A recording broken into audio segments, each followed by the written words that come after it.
តើបងថ្ងៃនេះខ្ញុំនឹងមកប្រាប់ពីរបៀបធ្វើផ្កា Tulip Rig ទេបងសម្រាប់ផ្កា Tulip Rig នេះដំបូងមកបងអាចបត់ស្លឹកទុកសិនណាបងស្លឹកនេះបងយកមកទៅធ្វើដូចខ្ញុំក្នុងវីដេអូនេះមកបងហើយសម្រាប់ស្លឹកហ្នឹងបងវាស់ឲ្យបាន12សង់ទីម៉ែត្របាទបងហើយវាស់បានគ្រប់12សង់ទីម៉ែត្របងធ្វើវាឲ្យបាន2ស្រទាប់ព្រោះផ្កា Tulip យើងត្រូវការវាថាទាំងសងខាងក៏បានធ្វើតាស្លឹកមួយខាងក៏បានឬក៏អត់ស្លឹកសោះក៏បានដែរបងតែគាត់ថាបើវាមានស្លឹកទាំងសងខាងក៏វាស្អាតម្យ៉ាងអញ្ចឹងណាបងបន្ទាប់មកបងអាចបត់ស្រទាប់ផ្កាហើយបងយកមកតសៃកាត់ជា2ហើយមកតសៃទៅបងអាចមើលដូចខ្ញុំធ្វើក្នុងវីដេអូនេះទៅហើយបងវាស់ប្រវែង7សង់ទីម៉ែត្រណាបងហើយសម្រាប់ស្លឹក Tulip Rig នេះដែរបងអាចធ្វើចំនួន6ស្រទាប់ណាធ្វើឲ្យបាន6ស្រទាប់ហើយបងរុំមើលរុំដូចខ្ញុំណាកុំឲ្យរុំបច្ច័នលើគ្នាហើយបងរបៀបថាកោងស្រទាប់វាដូចក្នុងវីដេអូហ្នឹងមកបង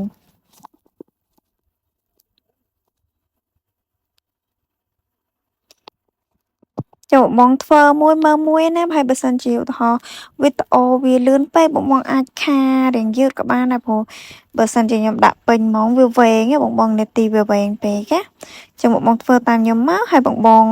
ធ្វើគ្រប់6ស្រទាប់ហើយចាំបងយកមកបិទបន្តគ្នាណានេះបងបិទបដាញ់គ្នាដូចខ្ញុំបិទចឹងមក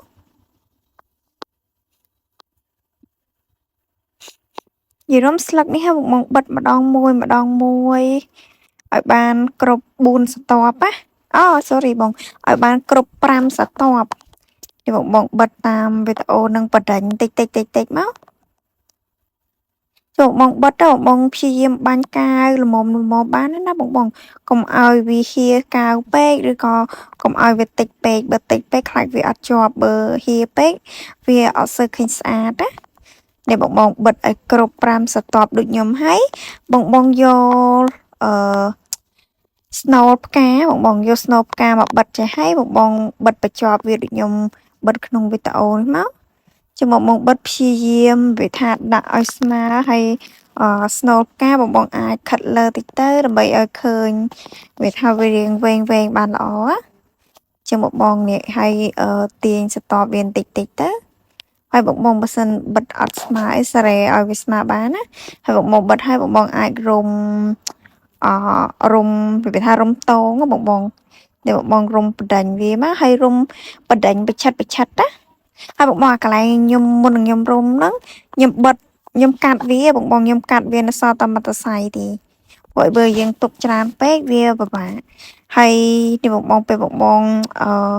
រុំជាមួយនឹងស្រទាប់ផ្កាហើយបង complete រុំស្លឹកផងណាហើយប្រវែងដែលខ្ញុំដាក់មិញ